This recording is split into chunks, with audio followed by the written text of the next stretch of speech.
things annoying just a sec.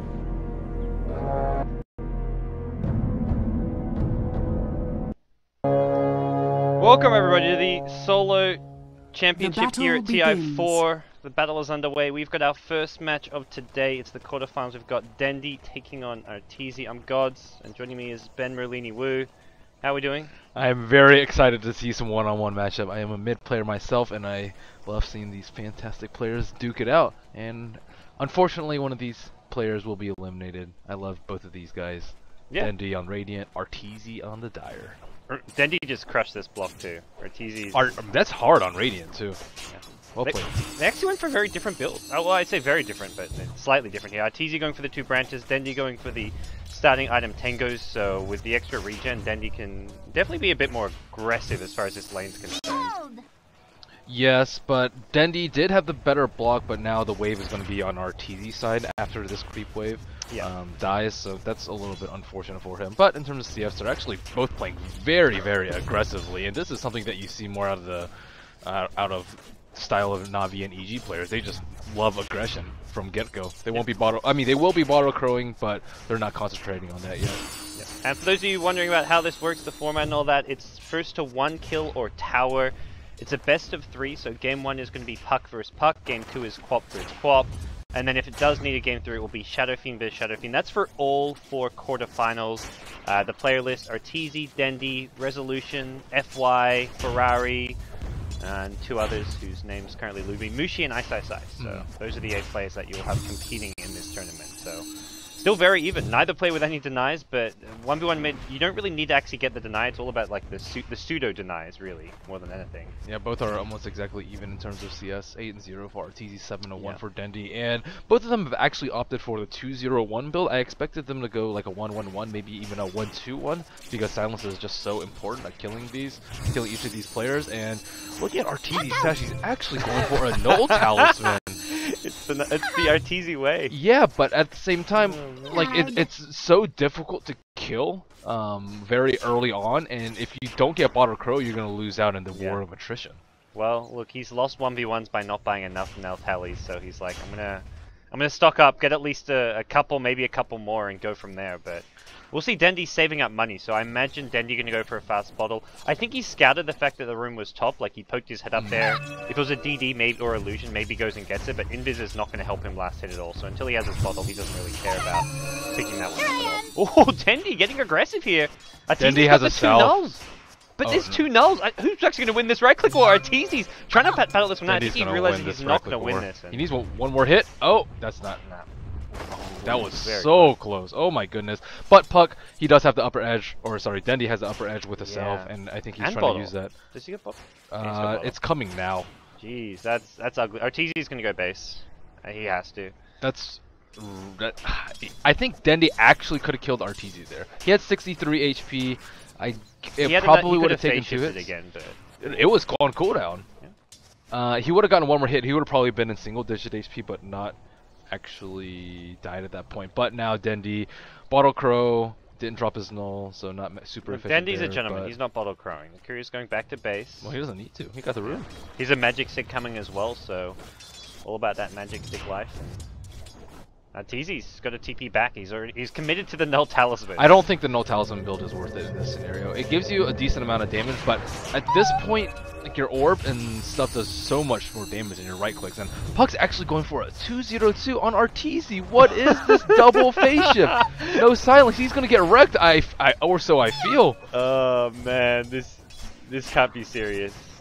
Usually, you want max phase shifts for team fights, for using your blink dagger afterwards, but not in a straight man fight. Like, what are you actually waiting for? If you're waiting for, the cooldown doesn't change, so yeah, the cooldown doesn't change. You just sit in there a little bit longer. And Dendi getting another rune. Nice use of Radiant's there. Other rewards are actually really important in one-on-one. Come the first night time. Yeah. Arteezy's just gonna play maybe like a war of attrition. Just look to last hit for days and never go for kills. But because Puck has, or Dendi has, I keep calling him Puck and whatnot, but Dendi has almost infinite mana at this point, especially with far better rune control. Yeah.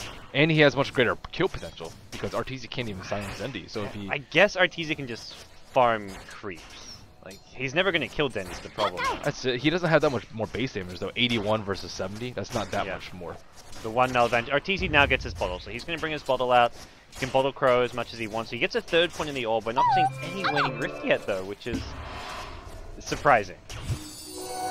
Oh, nice dodge by Dendi. Baited out the illusory orb there, and now Dendi playing very, very aggressively. Not going to commit to this kill. Radiant's Gets him down to middle 250 tower HP, is but that's under as the attack. bottle arrives, and the courier is going to hang around. It's going to be some bottle crowing, although it's not actually an upgraded courier. He actually leaves 1 charge on there, so it's a lot of money to upgrade that courier. Do you think, at what stage do you actually look to upgrade the courier? Do you think Arteezy's going to do it as soon as he has the money, or is he going to get stuff like boots first? I think he should do it ASAP. Oh, Dendi going in with the coil. Breaks the coil, takes a lot of damage there. Dendi has a follow-up orb. Arteezy. Oh wow! Okay. If he cast that earlier, as it followed, oh my gosh, that would have been so next level. So Dendi with 2 kill attempts. Arteezy is the still same though. alive. That's the scary thing here. Like Dendi, like it looks like Dendi is owning right now, but end of the day, the CS is more or less the same. Well, yeah, Arteezy's using a lot of his mana to farm creeps, and actually Arteezy's almost at full mana right now. Yeah, doesn't have the HP, but his bottle will arrive again soon. Dendi, Bassering picked up, probably starting to think that he can just push out the wave, do some damage to the tower. If he's not going to get kills, your next objective, or your other objective, is to get that tower. So Puck... Oh, Dendi gets a DD rune. And a Bastion, which is a little bit unusual, but the win condition for this 1v1 is first tower or first kill, and if Arteezy has to go home again, that's like at least a 3rd damage on the tower. Arteezy's going for a kill against a DD rune Puck. He orbs to the high ground here, wants to go back in after bottling up, avoids the orb here. Dendi going to go back to safety to his tower, bottles up as well. He's also very low on mana, has an orb soonish, but that's easy. You can tell that both of these players play Puck a lot too. Oh, he's going for this. Dendi's got a DD rune, but he's on the low ground. He needs to get that high ground advantage and gets himself back to his tower. Arteezy almost gets a kill there. Yeah. He's battling against a double damage rune Puck and comes out on top. Dendi's got to go back to base. His position is just so incredibly good though, as Dendi is forced to fight from downhill. He has vision, but it's either you walk uphill and you lose 2 last hits, and then Arteezy can just bounce because he had the coil there, or you stand there and fight and have to deal with that very high miss chance. Not very high, but high enough. Do you think either of these players actually has an advantage as we stand right now?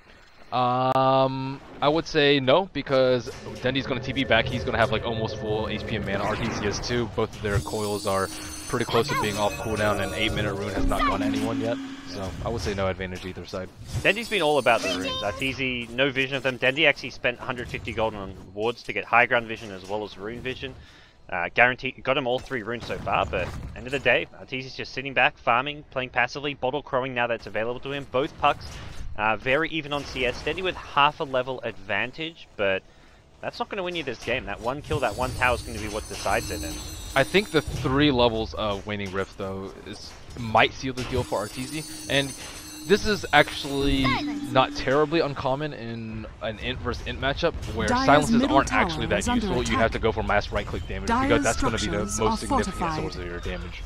Well, Dendi starts damage on this tower with his creep wave, siege creep and all that, but end of the day he did less than 200 damage to this tower, so bit by bit maybe he brings the tower down.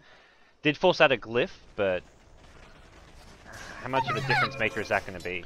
And now Dendi picking up boots into stash, so this is kind of like the stand and fight build. You don't want to be the first person to run. Oh, just going to break the coil here. Dendi's got max waning rift. Arteezy could be in a lot. Oh no! He's still got Magic 6 First Blood, Dendi. That's your GG. Game Too many runes for Dendi. I think that's really what broke Arteezy's back. And he had that really nice turnaround. I didn't see that one coming, but in the end, Dendi does take it. He just was able to put out so much more pressure, and I think his skill build and item build was far superior. Yeah. I'm still not sure why Arteezy went for a second null instead of a bottle, and I don't know why he didn't skill Waning Rift. The second point in phase shift,